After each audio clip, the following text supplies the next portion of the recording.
today's exit velocities and things have just changed, and I think that modern baseball does make this doctrine outdated.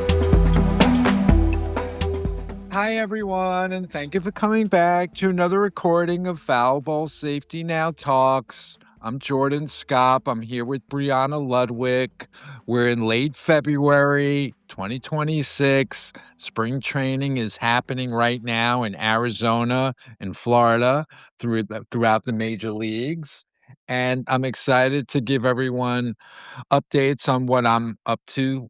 But before we do that, I'd like to talk about how Foul Ball Safety Now started. Foul Ball Safety Now started back in 2019. I saw something that I experienced on TV, which was very upsetting, which was a little kid getting hurt by a baseball. And I thought at the time that I could step in and do something about it.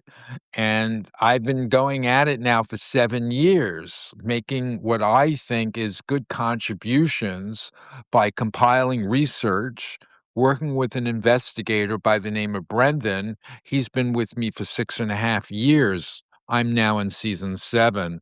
And while we've been investigating this issue, we've been meeting so many people who've been affected by the foul ball or the foul ball and bat experience, and who've been affected by it, whether it be the victims, people that have been seriously injured by these things, or whether it was the baseball players themselves. Many of these guys played the game for years and found us, and we found them, and we had long interviews. We probably conducted 80 interviews with victims, people that have been affected by the foul ball, more than 30 baseball players, some ESPN announcers, lawyers.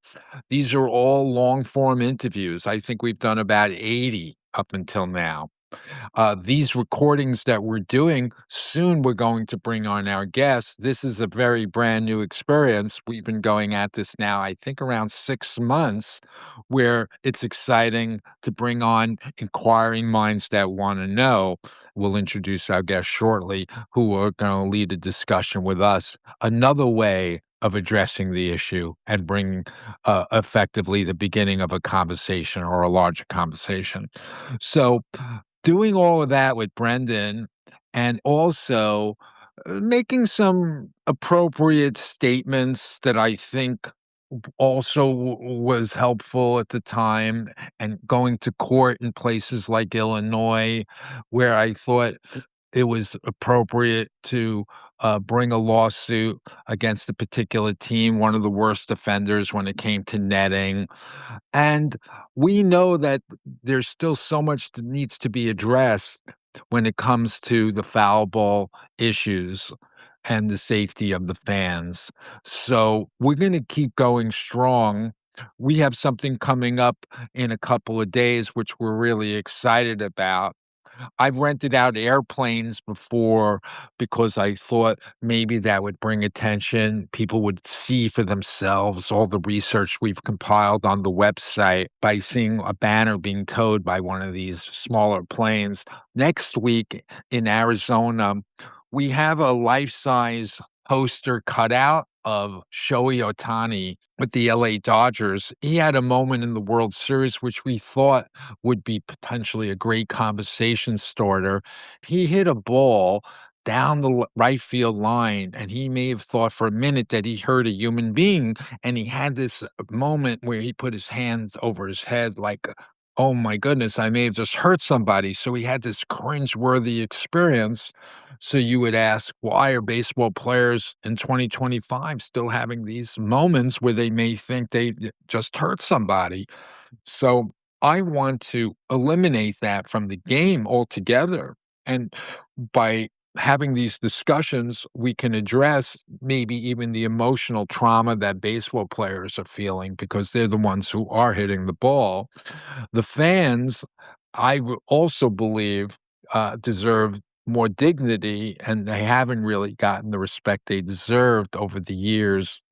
Even during the playoffs, you could see a broken bat from a Seattle baseball player come over the net, and you hear the announcer, when they were showing it upon replay, say, "Yikes, look out." There's also, like, an Allstate commercial that's been seen a billion times that when the insurance guy, Mr. Mayhem, throws the bat over the fence in the park, it goes into the window and breaks the window. There's a woman in the car, and nobody on social media picked up on this, and I was surprised because you even heard the announcer saying, "Yikes, look out," as this broken bat was going over the netting in Seattle, and, of course, you're gonna then ask the question, why are broken bats still making their way over nets? We're in 2025. Haven't we figured out how to prevent broken bats from coming over nets in professional ballparks that are worth billions of dollars?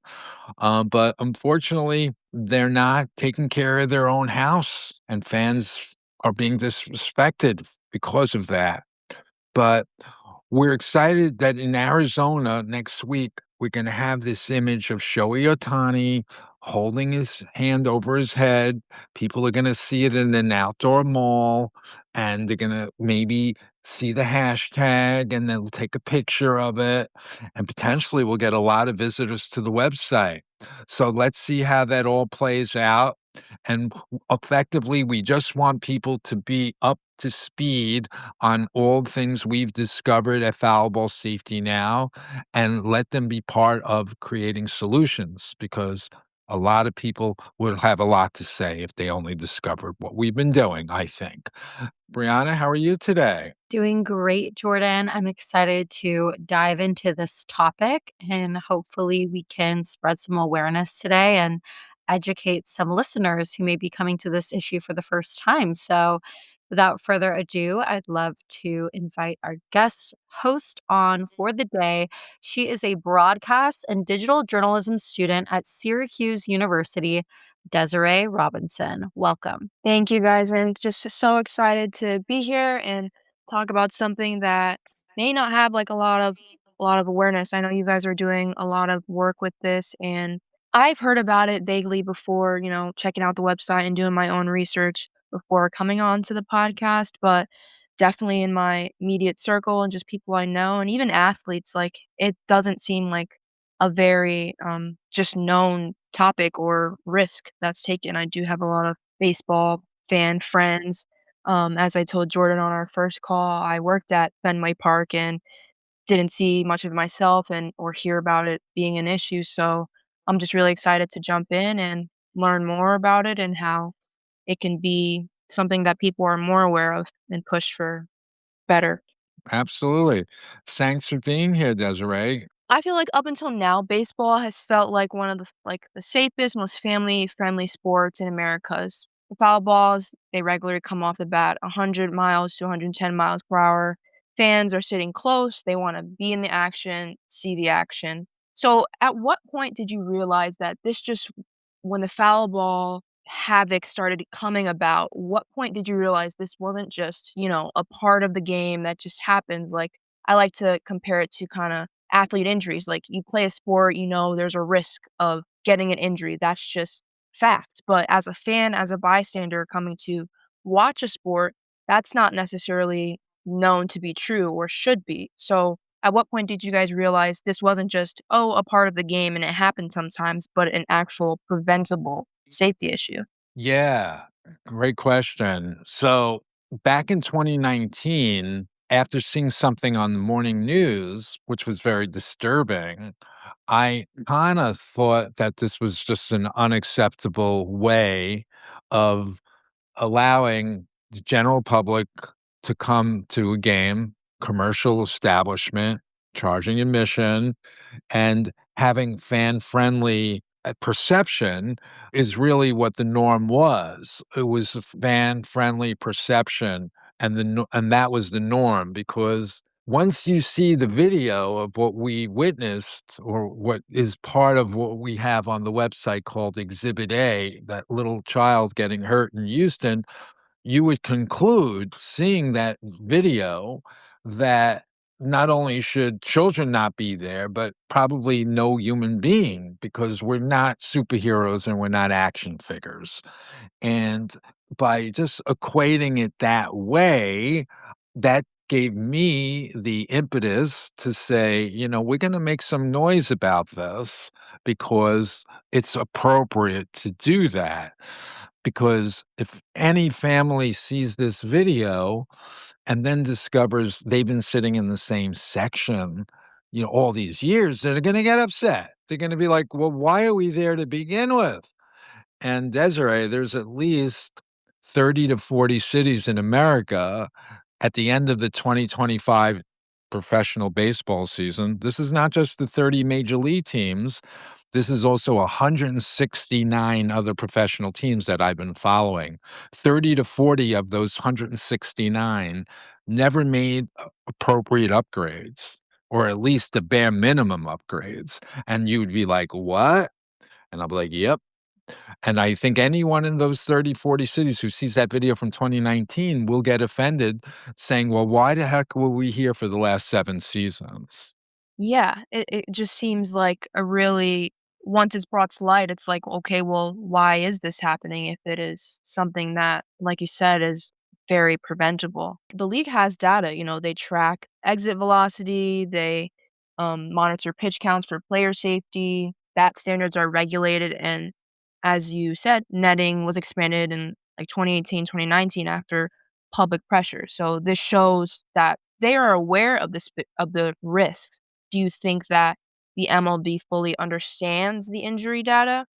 I really do. Unfortunately, I feel like there should be a changing of the guard because I feel like from everything we've known, I feel like these billionaire owners have disrespected the fan base because they haven't asked outside agencies for help and assistance. Because we could fast forward to 2025 and people who've done research for us are finding all these self-reported injuries that people are creating TikTok videos at major league games about their black and blue marks. And obviously those black and blue marks could be somebody potentially getting blinded or concussed or worse. And there's no shortage of the data we had found. Brianna, how many did we discover, do you think, of self-reported injuries in 2025? There were at least 30, at least That we found. Mhm. injuries that we found on social media for the 2025 season. These are fans that are just making videos or posting videos even of what they've seen. Some of the videos are, they happen to be recording and they catch somebody else getting struck. So it was at least 30 in 2025 where we supposedly had, the best netting in history, right? But it's still happening. So And did they get response from anybody in the league, any administration, any players like sharing those videos? Was there any, response? What generally happens when somebody gets seriously injured to the extreme, they retreat. That's what MLB's MO is. They retreat. They try to for it to go away as fast as possible because to the extreme, I was contacted by one of the largest law firms in the country about a year ago. And they had a case coming up regarding a child that was struck by a bat at a major league game, a child, an infant, that the bat went into the stands. We actually have a video of it that was actually recorded. It was an ESPN game, and the bat goes over and you can see the woman in the walkway getting hit. She was waiting. Sometimes they don't let you go into the seating till the next batter comes up, so you don't get in, you don't obstruct the view of the fan. They like everyone to, like, wait their turn, and then they say, "Okay, now you can go to your seat." Like, if you get up to get a snack or go to the bathroom, and then when you come back, you have to wait. So they're waiting to go back to their seat, and the bat comes over into the stands and unfortunately hit this child. And this team, this major league team, unfortunately did not act as we would all hope they would have acted, meaning they retreated. They did not accompany this family with all the specialists needed from day one. And unfortunately, his family was on their own to fend for themselves for 6.5 years. The team did not own up and say, oh my goodness, this will be the last time a bat ever goes over any of the nets and makes its way into the stands. Obviously not. We saw what happened in Seattle in 2025 during the playoffs when the broken bat comes over the net. So we need to make sure. I don't want to get too deep into the case, but I believe that there are solutions out there, and the changing of the guard would be part of that solution because the new billionaires that come in, Desiree, they'll bring in the right architects, engineers, and designers, and Whoopi will finally have a million great ideas for solutions because plenty of architects, engineers, and designers are also baseball fans, and they'll be like, "Whoa, I don't wanna sit there with my family. I'm gonna whip up a solution," and there'll be plenty of them. That's what I hope to find in baseball in the very near future. The Yeah. MLB, they're the only ones who have all the data on the injuries. The only thing that the public has to go off of are independently conducted studies and peer-reviewed studies. The MLB won't cough up the information on just how many fans are injured and the extent of those injuries. It would just put too much mud on their face. One is too many. It's 2026. These injuries are preventable. The MLB just has to decide that they not going to let it happen again and that they're going to fix the problem. Yeah, and if like you said, they have all this data they're not sharing, obviously, but why if they're so aware of the injury data and the risks that the lack of, safety measures poses, why do they stop short of, let's say, full foul pole netting or just more extensive safety measures for games? Because in the end, that also benefits them. If their risks are going down, if there's less people getting injured, there's less heat on them. Selfishly enough, it makes them look better. So why would they not, in your opinion, take the step to do that? My goal is to get inquiring minds that wanna know, people that are in the pursuits of the fields that you're going to be working in, to go deeper into the data and ask these questions that are appropriate to be asked about how come they're not sharing any of this. I put it in simple terms. There was a 14-year-old boy who died after getting hit by a foul ball at Dodger Stadium back in 1970. Fast forward, we're 55, 56 years later. Why wasn't it after the 1970 season that MLB, why wasn't it that they finally put together a report, a one pager that is shared about what they expect for the next season based on what happened the previous season? Obviously, somebody got hit and they passed away a few days later. Why wasn't it that time where they finally started being upfront about, hey guys, somebody was hit and they died. And it's not rare that these balls are coming in at 100.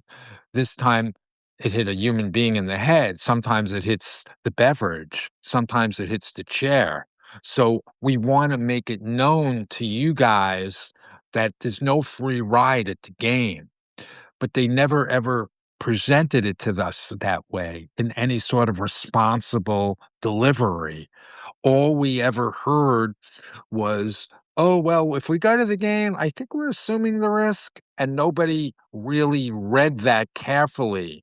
It wasn't spoken about at the kitchen table. If it had made it to the kitchen table in the form of a one pager, well, all those 100 million fans are also lawyers and they work for agencies and their parents, and they would be like, wait, my agency should be on this. I'm glad they're telling us this information, but you know what? We need to take certain steps to make sure we have a baseball civilized society. Until we have all this information exchanged and we know what's up and we know what's down together, then we do remain in that uncivilized scenario. And that's all I'm attempting to do, Desiree. is to get people to go deeper on this matter. Yeah, for sure, and I think, what you're saying with the kid who passed away after and kinda why then wasn't this drastic enough for them to be like, "Okay, let's communicate to the public, let's actually look at the data or share the data." I think a large part of that is money, revenue, like, the seats closest to the field, they're marketed as immersive experiences, and there may be concern that, taking more safety measures like full netting is gonna change the view or perceived value or impact, like, a fan's full experience. And right now, that it seems like their biggest concern right now is the money in that experience. As you talked about earlier, the baseball rule, teams are largely That's the protected legally as long as they provide some screen seating. Then there's a less immediate legal pressure to go further because it's like, oh, well, we have this. So anything outside of that, like, that's not really on us. And then from a purely cold business perspective, if these catastrophic injuries are statistically rare relative to total audience. Doesn't mean it's not a lot and doesn't mean it's better, but in the business perspective, probably from then those decision makers may calculate the risk as acceptable or something that will be okay with these few thousand a year because it's not a few million or something like that. But I think really making this issue present is advocating that no, even a few thousand or a few hundred a year shouldn't be acceptable in something that's supposed to be a purely enjoyable experience. You're supposed to be having fun, watching a game, not worrying about your safety in a public lens like this. My next question for you Sure, is sure. if extending netting prevents even one catastrophic brain injury a year, realistically, what is a downside of that? Either from your perspective or from a perspective of like business from the MLB.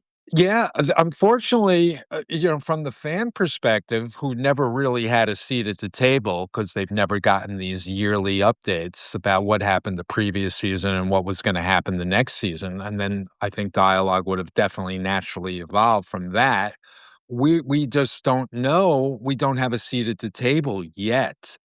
But aesthetically, I'm confident moving forward that we can have an ecosystem where it's great for the fans and it's even great for the players.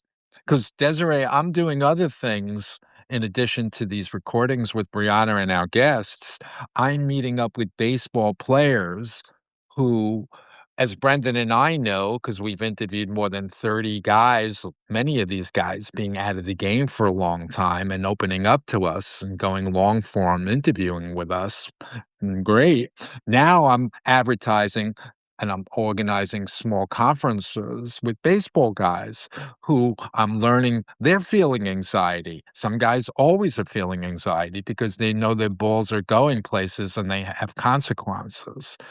They may have only told their parents about the real danger, about mom and dad, you need to sit here because that's the safest place. May not even be 100% safe, but it's safer than anywhere else.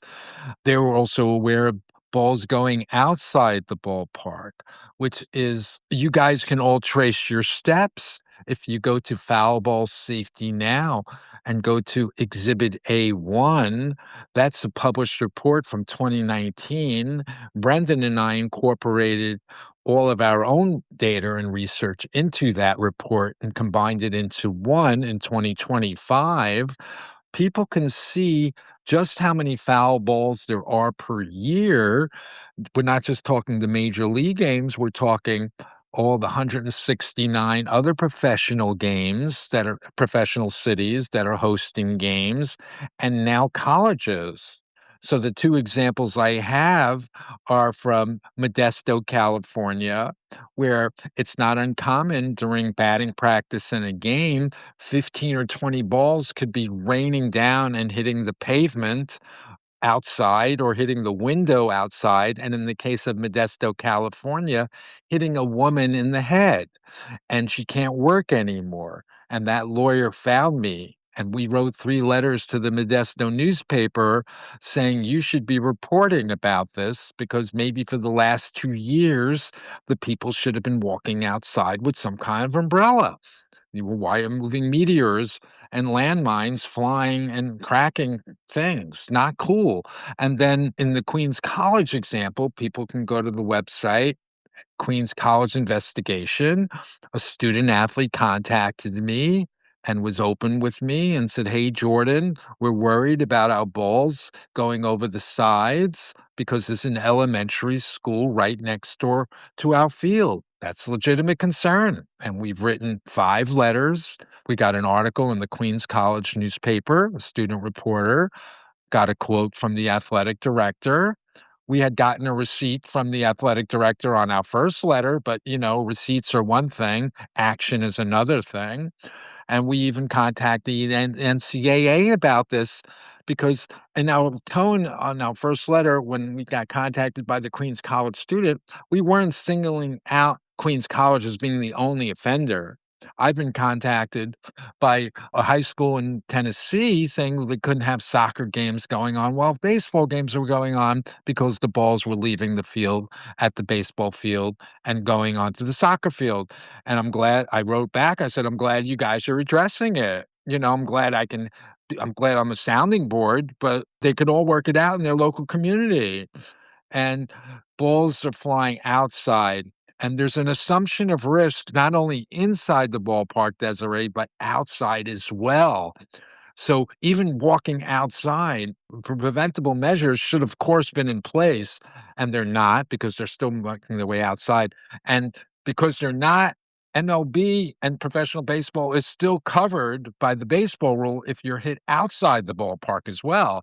So we need engineers, designers, and architects to swoop in, and I think they would swoop in a minute. We would all look at the game in 2026 and beyond as integrity, installation, and an ecosystem where everyone could have a great time. Players can play the game free and clear, and so can the fans. So I'm going for that vision, Desiree, and I hope that we meet people that help inquire enough to finally get to those places of reality. But we're not even close. So I could take a breath on that one, Desiree, and feel free to follow up. Yeah. Do you find that, in collegiate baseball that they're more open to discussing that or acknowledging those risks? I think we're just scratching the surface there. It could be just as bad or worse on the collegiate level. So I don't have many examples yet, but hearing from the Queens College student and talking to some of these younger baseball players at these conferences I've been happening, they're telling me that Queens College is not the only field that has issues. Baseball players are telling me I'm picking up intel even on these one-on-ones that these baseball players are calling me up. They want to first see and talk to me before they consider getting a few guys together. I've only done 2 conferences so far, but I've spoken to like 20 guys. So even though I may not hear from these 20 guys again, they're telling me, "Hey, Jordan, this isn't the only field. There's others." I'm like, "Okay." And then another guy says to me, "Hey, Jordan, I played in Europe, in Germany, and they don't even have netting above the dugout over there." I'm like, "Oh, wow." So, okay. So that's something, Desiree, I would tell a circle of reporters, which, you may be part of that later on, to say, go dig a little deeper, because I'm bringing you data, firsthand data from players themselves who are telling me, oh, this place is compromised or that place is compromised. So I think we're just scratching the surface on what's happening at colleges. But if campuses are being compromised and balls are flying over sides, like it hit the person in Modesto and the lady in the head, you could all see unknown Modesto, and of course the Queens College student that kind of got me all started on the collegiate level. I think we're just getting started on getting to the core. And that's what we're going to keep on doing in foul ball. We're trying to create new discussion for people to pay attention to. Yeah, of course. And how many MLB players have were able to talk to? So Brendan and I, we did a large reach out a few years ago. We've probably reached out to 300 or 400 men. These are guys that used to play Major League Baseball for the most part. They now either own baseball academies, so you can get their email addresses, or they're private instructors, so you could send them a direct message. And to my surprise, Desiree, 1 in 10 were willing to talk with us, and they wanted to go on the record. And they're almost, in a way, getting the ghosts and the skeletons out of their closet and getting real about this matter, even 30 years later. Because even 30 years ago, netting was worse. And we know of what happened to Alan Fish in 1970. The 14-year-old boy died, who got hit at Dodger Stadium and died a few days later. My lawyer introduced me to her girlfriend, who was blinded as a teenager when she was 14 in New York in 1979 at Shea Stadium. And, Jenny's one of our 80 interviews. So we've spoken to 30 baseball players. We've spoken to some victims from years past. So we've spoken to 30 baseball players, to answer your question, a few more than 30 to 40 guys on the record. Yeah, okay, and just going off of that, have Yes. you spoken to any that currently play or propose this in your mind? Like, maybe anybody that is currently in the league or playing right now would be willing to talk about it? Because you would imagine that that would have a huge impact if somebody who is playing right now, especially if they're popular or just Sure. known, that them being willing to speak out about something like this would actually make the league pay attention more, hopefully, or just raise even a bigger awareness. Yeah. The Baseball Players Union, which represents all of the major leaguers, and the last few years now, finally the minor leaguers all have union representation, but I hold them almost as responsible or just as responsible as MLB for lack of initiative of getting the job done, because supposedly it's come up several times in collective bargaining where players have brought the issue to the table, like we should have more netting. But the last I checked, Desiree, the baseball players are the ones hitting the ball. And if they say to the owners, well, you know what, we're just not going to do it anymore. We're going to come up with this issue, we're going to conclude on this issue, and it's no compromise. Our guys aren't hitting balls towards kids anymore. But they didn't do that. And unfortunately, that's what the record's going to show, that the job has not been done. The job is still not done. And baseball players union, and if they had something to say, it certainly wasn't satisfactory to me. And I think people who learn about this will be like, well, why did the union go along with the lack of netting all those years? And I'm going to shrug. I don't know. But I think, unfortunately, that's the legacy. As I said in the beginning of the recording, changing of the guard would be, I think, the best appropriate way to go. Unfortunately, I feel like the current owners, their legacy has been disrespect of the fan. And I hope the new set of owners would be quite the contrary. And we finally have an ecosystem where it's respectful and everyone knows exactly what to expect. People like Brianna, who are young parents, know exactly where to park in places like Modesto or Queens College or any other place where we're going to learn that there's compromise situations inside and outside the ballpark.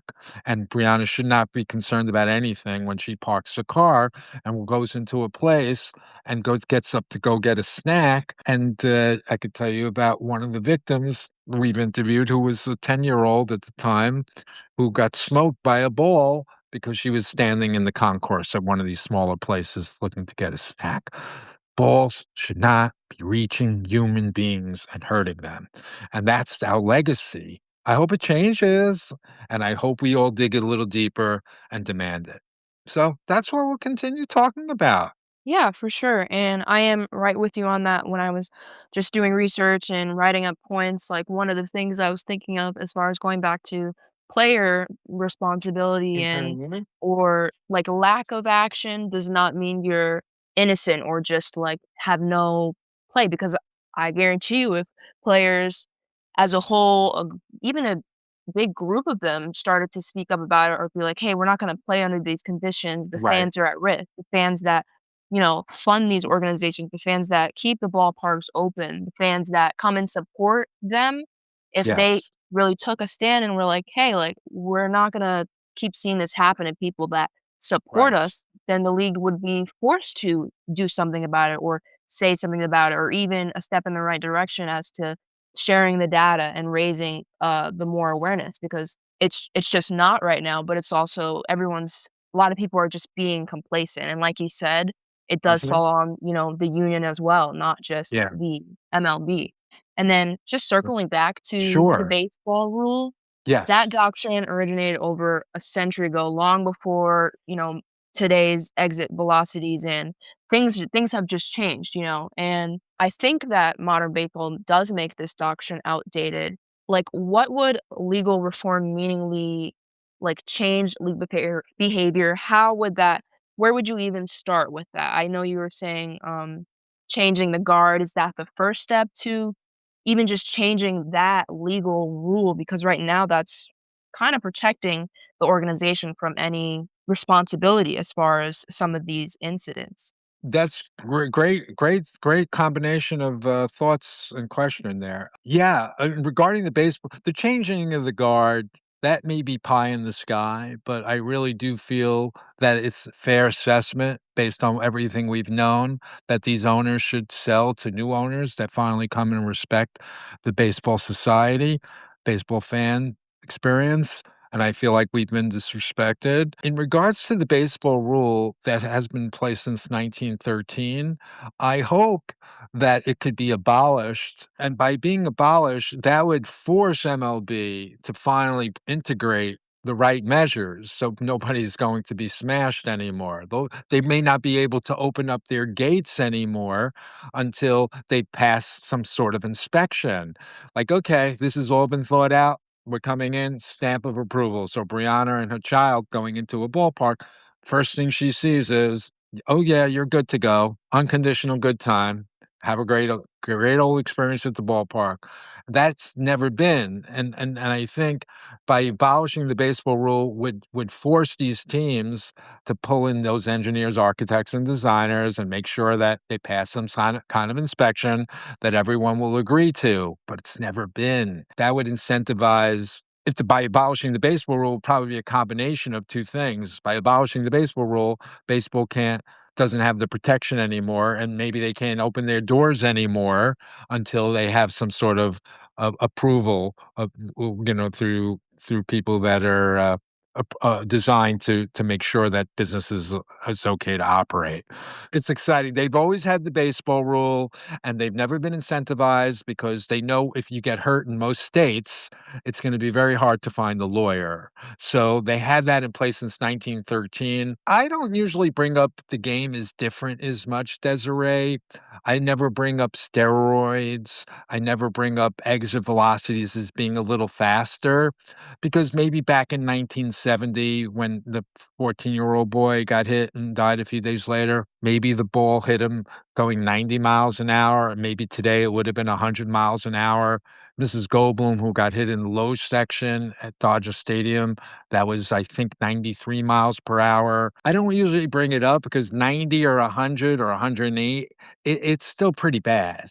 So maybe the balls are going faster 40, 50 years later.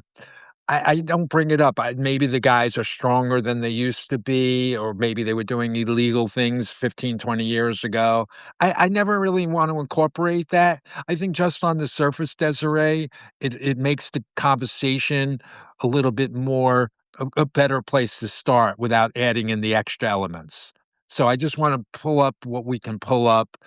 I don't want to exaggerate how many foul balls there are per game. When people see Exhibit A1, you'll see there's 30 MLB teams that play about 2,400 plus major league games a year, but you'll also see there's 14,000 other professional games every single year. And in 2019, this report said there were 53 foul balls in a 9-inning game. Maybe they were talking about major leagues, but some of these all these other professional leagues, I still think are 9-inning games. And I said, You know what, Brendan? Let's not say 53 foul balls per game. Let's cut it down to 25 for the sake of so we're not looking like we're inflating anything. If you take 14,000 times 25, that's 350,000 foul balls every single year. So people can see from this Exhibit A1 the sections where they say the Bulls go more often than not, 49% go here, 20 some percent may go there. You can almost retrace your steps, and you're gonna get a sense like, we sat there all those years, and the percentage of balls of those foul balls were coming our way, and people can almost, like, connect the dots themselves, and then, of course, they're gonna ask, "Well, how many of them were really coming at 100?" Maybe they weren't exposed to it those days that they were there, but they're gonna figure out that something got seriously damaged that week or that month, whether it was a chair, a beverage, or a human being. They're not gonna like the fact that they were a part of that statistic. So I encourage everyone to please look at Exhibit A1 and understand that some of these cities in America still don't even have netting in those frequently visited, sections where foul balls are coming, at really hard speeds. I don't know exactly how many of them were going at 100, but Major League Baseball tracks things, and we can certainly ask them from the last decade or 2 how many of them were going at 100 in the major league ballparks, and then you could kinda apply that to all the other leagues because it's more or less same dimensions, same kind of field, 90 feet, same kinda 200-pound guys. It's almost there for all of us to retrace our steps, Desiree, and I'll do whatever I can to, make these conversations, a momentum get momentum on them, and let's talk about it. So, it's always exciting to have these discussions. Yeah, of course. My next question for you is, one, do you think fans understand the risk? Would clearer warnings or injury transparency change the behavior? Because not only, are is these big organizations not putting up enough safety measures or not extending netting or not being, proactive about it at the moment. They also, in my eyes, are not upfront. Like you said, they're not sharing the data and the actual dangers and how much this happens. They're not upfront about the risk that it poses that they're not putting up netting or they're not putting up safety features. So they're one, not giving you the safety features that you would need to have a safe ballpark experience. They're also not letting you know on the other hand, hey, we don't have these safety measures up, and these are the risks when you're sitting here. These are the potential things that happen. These are how fast these balls are going. This is actually what you're in for when you're sitting here, because that's not obviously the end goal just for them to tell you, oh, it's dangerous, sit at your own risk. But that would be a step in the right direction if they respected, the fans enough to communicate that and be upfront and be more urgent about it because like we were talking about earlier, it's not something that's just happens once in a blue moon or it's rare as it's kinda being framed, It happens too much, and like Brianna was saying earlier, one time is still too much. It doesn't matter if it's 1 or 50 or 1,000, in a Right. situation like this, doesn't need to happen at all. Yeah, absolutely. We're not action figures, we're not superheroes. We're there we may see a sign when we're there, but that's already too late. We're already there. Where are we going? Be careful of a foul ball. What does that mean? What are we, superheroes and action figures? No, we're not. So why didn't you educate us, during the winter about what went down last year and what went down the following year? We may be going in circles, Desiree, but I think you get it. And I think this has been a really important conversation. And the fact of the matter is, fans were not informed in a respectful manner throughout the decades. And if they were, there would have been a lot more dialogue from agencies, in my opinion, and there would have been a lot more hands on regulation, whatever it may be. But I think business as usual, we're still in the dark ages, and business as usual is unsatisfactory. Most families may never have the experience of the unsatisfactory experience, but once they understand that so many others have, they're gonna wanna be collectively associated with it, saying it could have been us. And I think that's what we're attempting to do here, Desiree, and it's exciting that you were part of this with us today. Yeah, of course.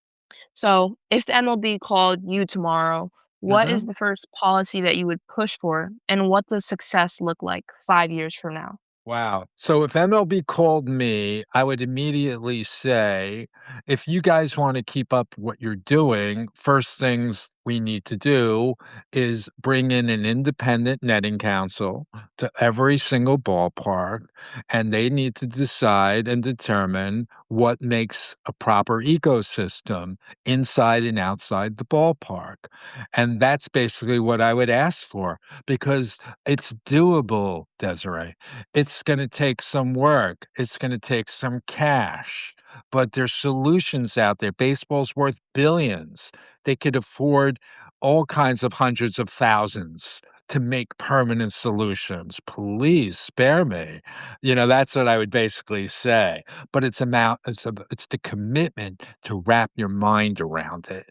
And I certainly would love to be a fly on the wall at that independent netting council to know that we're moving fast and making the right moves and finally getting integrity in the game that I love, that I'll continue to love, but I just want it to be done respectfully. And the fans who've never had a seat at the table will certainly be saying we should have had a seat at the table once they learn about all those injuries that now they're associated with, because they'll associate it as being part of their experience. I'm confident that most people who have never been affected will also feel like it could have been us. And that's what these conversations are going to lead to, Desiree. What would look like, just a step in the right direction, say, like, 5 years from now? Like, that you would be confident that that was progress? I'm looking at 5 days from now and 5 weeks from now. So we're going to continue making good, appropriate sounds about this matter.